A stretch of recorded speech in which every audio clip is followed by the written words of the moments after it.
He was mocked, laughed at, and handed the weakest, dying horse. But the poor boy didn't break. He transformed the impossible.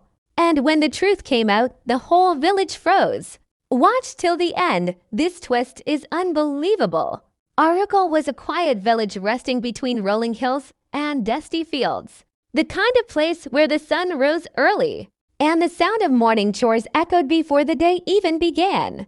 But beneath its peaceful appearance, the village carried an invisible line that separated the wealthy from the poor. On one side stood the large brick houses of the rich, painted brightly and surrounded by tall fences. Their courtyards were filled with well-fed animals, fresh water wells, and servants who moved quickly at every command. On the other side, the poor lived in small mud homes patched with straw and hope. Water was fetched from a distant well, meals were simple, and every day was a battle to make ends meet. This unspoken divide shaped everything: friendships, respect, opportunities, and even dreams. Among the poor families lived a young boy named Rahim. He was thin, dressed in worn-out clothes, but his eyes held a quiet strength that poverty could not erase. Rahim worked harder than most children his age. At sunrise, he would run to help his mother gather firewood, then spend the day working in fields that were never his. Despite this, he never complained. He greeted everyone with a soft smile, even those who treated him harshly. Many villagers mocked him for being poor. Look at Rahim, some would laugh. Born with nothing, will remain nothing. Others used him as an easy target, knowing he would never talk back. The rich children ignored him completely, as if poverty made him invisible. But Rahim carried something rare inside him: a quiet determination. He believed life could change, even if no one else believed it for him. Every night he would stare at the vast sky, wondering when his time would come, praying that one day his hard work would mean something. Little did Rahim know, the moment that would change his life was already approaching. A test of character, disguised as cruelty, was waiting for him. In the heart of Oracle, someone powerful was about to humiliate him in front of the entire village, not knowing that this very act would become the beginning of a story no one would ever forget. In the same village lived a man whose name carried more weight than the sound of the mosque bell at Don Malik Pharaohs. He was one of the wealthiest landowners in Oracle, a man whose pride was even bigger than the lands he owned. Wherever he walked, people stepped aside, not out of respect, but out of fear. Pharaohs enjoyed that fear. It made him feel powerful and touchable above everyone else. He lived in a grand haveli built with red bricks and carved wooden doors, a place that almost looked too big for a single family. Horses roamed his stables, cattle filled his barns, and servants rushed around him as if his smallest wish was an order from a king. Pharaohs walked with a straight back and a lifted chin, as if the very air he breathed was different from everyone else's. In his mind, it was. Pharaohs had a habit that the whole village knew too well: he loved humiliating the poor, not because they had done anything wrong, but because it fed his ego. Whenever a poor man came asking for help or work, Pharaohs would give him a task impossible to finish, then laugh loudly when he failed. If a widow requested a loan, he would embarrass her by making her wait outside his gate for hours. Children he didn't know, he ignored. Children he knew were poor, he insulted. People said Malik Pharaohs didn't own land, he owned people. Entire fields belonged to him, and nearly half the villagers worked under him. Afraid of losing their livelihoods, he would raise rent when he pleased, cut wages whenever he felt annoyed, and still expected everyone to praise him afterward. Those who dared speak against him soon found themselves without work, without grain, and sometimes even without shelter. His animals were treated better than most villagers. The horses in his stable ate fresh grains, while some families struggled to find enough bread for the day. He would boast about his finest stallions, showing them off to guests as if they were trophies of his greatness. Yet he also kept a few sick or useless horses locked away at the back, weak creatures he considered worthless, just like the people he looked down upon. Pharaohs believed that power came from showing others how small they were in front of him, and every time he broke someone's dignity, he felt stronger. Among those he disliked the most were the poor families like Rahim's. To him, people like Rahim were born to serve and stay silent. He never imagined that a poor boy he barely acknowledged would one day challenge his pride. But fate has strange ways of humbling even the proudest. What Malik Pharaohs didn't know was that his own arrogance was about to create a moment that would shake the entire village and crack the very foundation of the power he believed would last forever. A few days later, an unusual buzz spread across the village. Malik Pharaohs had made an announcement he claimed he wanted to help someone from the poor community. Such a thing was rare, almost unbelievable. Word traveled fast, and soon people whispered into stalls, fields, and narrow streets that Pharaohs was about to show unexpected generosity. When the sun reached its peak, villagers gathered outside his grand haveli. Men stood in clusters, women peeked from behind veils, and children pushed through the crowd to see what was happening. Even Rahim, not knowing he was the center of this drama, arrived and stood quietly at the back. Malik Pharaoh stepped out onto his front steps, wearing a smile that did not reach his eyes. He raised his hands to silence the crowd, pretending to be a man of great kindness. Today, he announced loudly, "I wish to help one of our less fortunate villagers." People murmured with hope. Maybe he would give food, maybe money, maybe work. Then Pharaoh's gaze landed directly on Rahim. "Come forward, boy," he said. The crowd parted as Rahim walked slowly toward him, unsure why he had been called. Pharaohs placed a hand on his shoulder with exaggerated gentleness, as if he were doing something noble. "This poor child has suffered enough," he declared, "and today I will change his life." People nodded, some smiling. Pharaohs turned and signaled to one of his servants. A moment later, the sound of hooves echoed, but not strong, steady ones. It was a weak, shuffling, and healthy, uneven sound.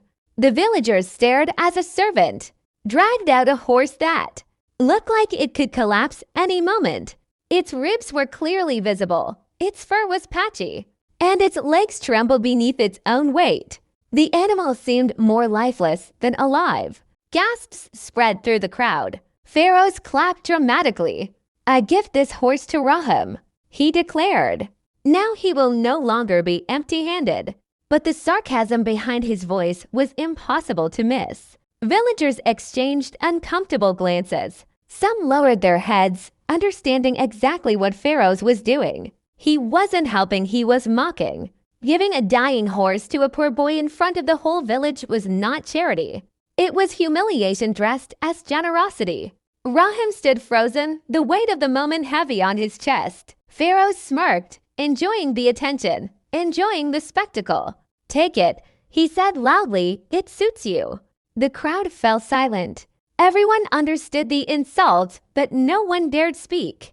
Only Rahim's eyes, filled with quiet determination, hinted that this moment was not the end, but the beginning of something no one expected. Rahim stood in front of the entire village, the weak horse trembling beside him, its breath shallow, its legs barely holding. Malik Pharaohs took a few slow steps toward him, savoring the moment like a man enjoying a cruel joke. He placed one hand behind his back, leaned slightly forward, and spoke loudly enough for everyone to hear. "This horse suits you," he said with a cold smile. "Useless and weak. Just like you." A ripple of laughter moved through the crowd. Some laughed because they found it amusing. Others laughed because they feared. What would happen if they didn't? Few villagers looked down, unable to meet Rahim's eyes, ashamed not of him but of their own silence. One elderly man whispered, "May Allah give the boy strength," but even he dared not speak louder. Rahim felt his face burn. His throat tightened, and for a moment he wondered if he should run away. He had grown used to insults, but never had one been delivered so publicly, so deliberately. His heart pounded, not from anger, but from embarrassment. It felt as if the whole world was staring at him, waiting to see if he would break. Pharaoh stepped even closer and tapped the horse's bony side with the tip of his shoe. "Look at it. Can barely stand. A perfect match for someone like you," he chuckled. And the laughter rose again like an ugly chorus. The horse flinched, letting out a faint sound of pain. At that moment, Rahim's eyes softened. He reached out and gently placed his hand on the horse's neck. Though the animal was shaking, it leaned slightly toward his touch, as if recognizing a kindness it had never known. Rahim's embarrassment slowly faded, replaced by an unexpected rush of sympathy. He looked up at Malik Pharaoh's not with hatred, but with a calmness that unsettled even the arrogant man for a second. "Thank you," Rahim said quietly. The laughter stopped. Villagers blinked in confusion. They had expected him to cry, to protest, to collapse under the insult. Instead, he bowed his head respectfully, his voice steady and controlled. Pharaoh's frowned. He had wanted humiliation, not gratitude. "Speak louder, boy. Did you really thank me for this worthless thing?" Rahim nodded. "A gift is a gift, even if others do not see its value." A murmur ran through the crowd. Some villagers exchanged surprised glances. A few even felt their hearts twist with shame. Rahim's response humble and unexpectedly dignified made their silence feel heavier. But Pharaoh's was not done. "Fine," he said sharply. "Take your treasure." He waved dismissively, pretending the whole scene bored him now that the entertainment was over. Rahim took hold of the horse's rope and began to walk away. The animal struggled, stumbling with each step. But Rahim guided it slowly with patience only someone familiar with hardship could possess. As he left the gathering, he heard whispers behind him. Some mocked him, others pitied him, and a few admired the strength he didn't even realize he had shown. He walked out of the crowd with his head held high, hurt but not broken, humiliated but not defeated. No one noticed the quiet spark inside him, a spark that had just been lit. One day, that spark would set the whole village ablaze with a truth none of them were prepared to face. Rahim walked slowly toward his small mud house, the weak horse dragging its feet behind him. Every few steps, the animal stopped, panting as if each breath was a burden. Rahim didn't pull or force it. He simply waited, whispering softly, "It's okay. Take your time." Those words were the first kindness the horse had heard in a long time. When he reached home, his mother stepped out, shocked at the sight. "Rahim, where did you get this poor thing?" she asked, her voice filled with worrying. He didn't tell her about the humiliation. He didn't want her heart to hurt. "Someone gave it to me," he said simply. She understood without needing the details. Poverty teaches you to read silence better than words. Their home had barely enough for themselves, but Rahim didn't hesitate. He led the horse to a small shaded corner near the wall where the soil was slightly softer. With no proper rope, he tied it gently using an old piece of cloth. The horse's legs shook, and it lowered itself to the ground, exhausted.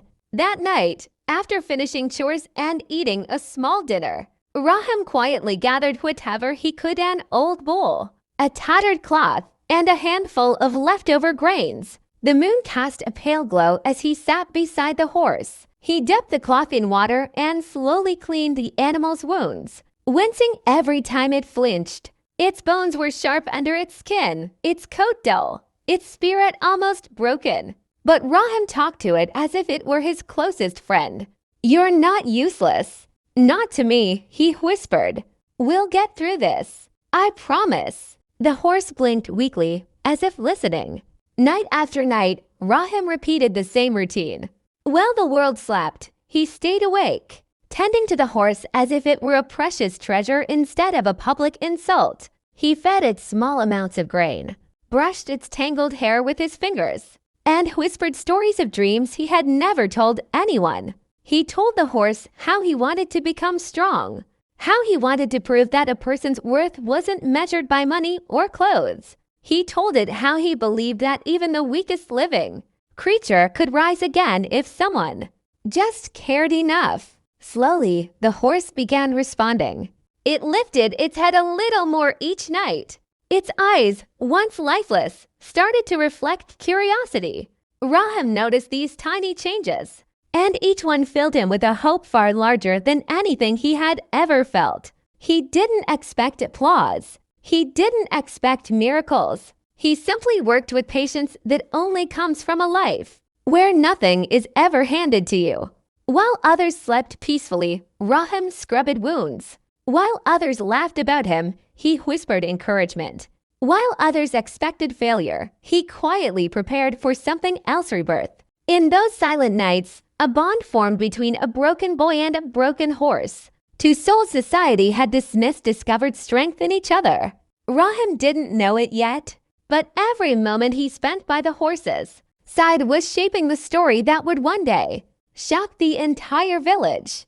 Meanwhile, villagers began to notice the change. At first, they saw only small differences. Is that the same horse Malik Pharaohs gave him?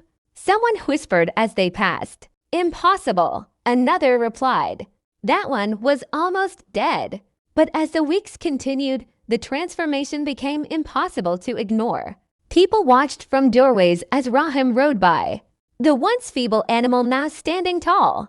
Its steps confident, its eyes alert. Some villagers felt proud of the boy's devotion. Others felt embarrassed for laughing at him earlier. But all of them were amazed. The whispers grew louder. How did he do it? That horse looks strong now. Maybe the boy is meant for something greater. One morning, while Rahim brushed the horse beneath a golden sunrise, the animal lifted its head proudly and let out a powerful neigh full of life and strength. It startled even Rahim. He stepped back and stared at the creature in awe. This was no longer the weak, dying horse the rich man had thrown at him as a joke. This was a new horse reborn through patience, care, and love. Fast, loyal, powerful. Rahim smiled, placing a gentle hand on its neck. We're ready, he whispered, though he didn't yet know for what. But fate was already preparing the stage. The village would soon witness the miracle they never believed possible. The racers positioned themselves, leaning forward, hands gripping reins tightly. Shahbaz pawed the ground aggressively, ready to explode into motion. Rahim inhaled deeply. He could feel dozens of eyes piercing into him, mocking, doubting, belittling. His heart pounded, but not from fear, from determination. He had worked for months, healing, training, believing. Today was not about winning. It was about proving that dignity cannot be handed or taken, it is earned. The announcer's voice thundered across the field. Riders, ready. The crowd pushed forward, breaths held, waiting for the signal. The red flag lowered. The horses tensed. And in that heartbeat of silence before the explosion of movement, Rahim looked straight ahead, blocking out every laugh, every insult, every memory of humiliation. The drums stopped. The flag dropped. And the race began. The moment the flag dropped, the field erupted into thunder. Hoofs slammed against the earth, sending dust swirling into the air like a rising storm. Spectators leaned forward, eyes wide, cheering wildly as the strongest horses bolted ahead. Malik Pharaoh's stallion, Shahbaz, shot forward with its usual explosive power, its white mane whipping in the wind. Everyone expected the same outcome as every year, a quick domination, a predictable victory. But then something no one expected happened. Rahim's horse surged forward, not slowly, not weakly, but with a burst so powerful it seemed to shock even the ground beneath it. Its legs stretched long and strong, each stride confident, fluid, and breathtakingly fast. For a brief second, the crowd fell silent, unable to understand what they were seeing. That can't be the same horse. Someone shouted. Is it really running this fast? Even Malik Pharaohs, in mid-race, twisted back with disbelief. Shahbaz, his prized stallion, was running hard, but the poor boy's horse was gaining. Rahim leaned lower, his body moving in perfect rhythm with the animal. His fingers held the reins softly, not with force but with trust. He wasn't commanding the horse, he was guiding it gently, speaking to it with his heart instead of his hands. "Easy, you're doing great," he whispered, his voice barely audible over the pounding hooves. The horse responded as if it understood every word. By the first turn, Shahbaz still held the lead, but Rahim's horse was no longer the weak, trembling creature the village remembered. It ran with the grace of a warrior and the determination of a survivor. Muscles rippled beneath its coat. Its breathing was steady. Its strides grew even stronger. A wave of murmurs swept through the crowd. That poor boy trained it like this? Impossible. No poor child could transform an animal so much. Malik Feroz tightened his grip on the reins, frustration burning in his chest. He urged Shahbaz forward, striking the stirrups, pushing the horse harder. "Faster, do you hear me? Faster," he yelled, losing the calm, proud composure he always displayed. But Shahbaz was already giving everything it had. And Rahim's horse reborn, healed, and full of heart continued closing the distance. Halfway through the course, the unbelievable occurred. Rahim's horse pulled up beside Malik Feroz. For a moment, the two riders were side by side. The crowd roared in disbelief. Malik Feroz could feel the heat rising in his face as he glanced over and saw Rahim's calm eyes and steady posture.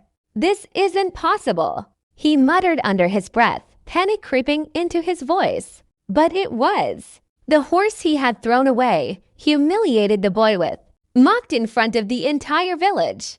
That horse now ran with a strength that rivaled his prized stallion. The final turn approached a sharp bend where many racers stumbled. Malik Feroz hoped the poor boy would make a mistake. He's inexperienced, he thought desperately. He'll slip up. He has to. But Rahim didn't panic. He didn't tighten the reins or pull back in fear. Instead, he murmured to the horse softly, "We've practiced this. Trust me." The horse leaned into the turn gracefully, its hoofs gripping the earth with practiced precision. Shahbaz, running too aggressively, stumbled for just a second, a small misstep, but enough to cost the lead. Gasps filled the air. Rahim's horse shot forward, taking the front position. The final stretch began the straight line to victory. Thousands of eyes watched as dust clouds rolled behind the racers. Malik Feroz's face twisted with anger as he whipped the reins, shouting for Shahbaz to catch up. But the horse was tired. While Rahim's horse was running like it had been waiting for this moment its whole life. Rahim felt the wind rush past his face, the cheers and screams fading into a distant hum. He didn't look back. He didn't need to. All he saw was the path ahead, clear, bright, and full of possibility. With one final burst of speed, the horse crossed the finish line. Silence. Complete, breathtaking silence. The crowd stood frozen, mouths open, unable to process what they had just witnessed. It felt like time had stopped. Then, slowly, whispers began to rise. He won. The poor boy won. That weak horse beat Shahbaz. Shock spread from person to person until the entire field buzzed with disbelief. Even the announcer stood speechless, staring at Rahim and his horse as if witnessing a miracle. In that moment, the boy who was once mocked, humiliated, and underestimated had rewritten the fate everyone had predicted for him. And the village of Oracle would never forget what they saw that day. The finish line had barely settled into silence before whispers turned into gasps, then shouts, then stunned conversations across the village. Rahim, the poor boy everyone had mocked, had done the impossible. The horse that had once been called weak, useless, and dying had carried him to victory against the strongest, fastest stallion in the region. And Malik Feroz, the man who had relished in humiliating him, stood frozen, his face pale and jaw tight, struggling to grasp what had just happened. For the first time in his life, Feroz experienced the bitter taste of failure not in the quiet of his own mind, but in front of the entire village. He had planned this moment to display his superiority, to remind everyone that wealth and power dictated respect. Instead, it had become a public lesson in humility, and the lesson was directed at him.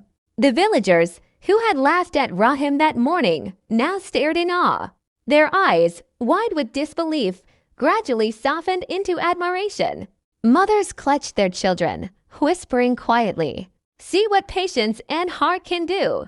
Young boys who had teased Rahim before now looked at him with respect.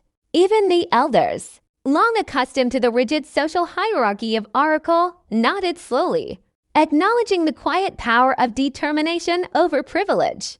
Rahim dismounted his horse, brushing its coat gently as if the animal were a crown, not a tool. He didn't boast. He didn't gloat. His victory was silent, dignified, a reflection of the months of hard work, sacrifice, and unwavering care that had brought them both here. People began to whisper about the bond between the boy and his horse, a bond built on trust, love, and dedication. They realized that success was not a gift given by wealth or power, but something earned through patience and resilience. Malik Pharaohs, meanwhile, struggled to compose himself. His face burned as villagers' eyes shifted from shock to judgment. Some murmured about karma, others about the arrogance of men who believe that power alone defines greatness. The pride he had worn like armor had crumbled, and with it, the illusion that wealth could always command respect. He opened his mouth to speak, but no words came. For once, his authority had no power.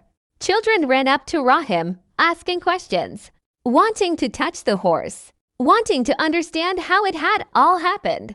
Rahim smiled gently, answering patiently, careful not to let pride overtake the humility he had learned long ago. He spoke of hope, of effort, of belief in oneself and in the value of hard work. Villagers listened intently, absorbing a lesson they had not expected to receive from someone they had underestimated. As the sun began to set over Oracle, casting golden light over the village square, the story of the race became more than a tale of victory. It became a symbol, a reminder that true strength does not come from status, money, or power.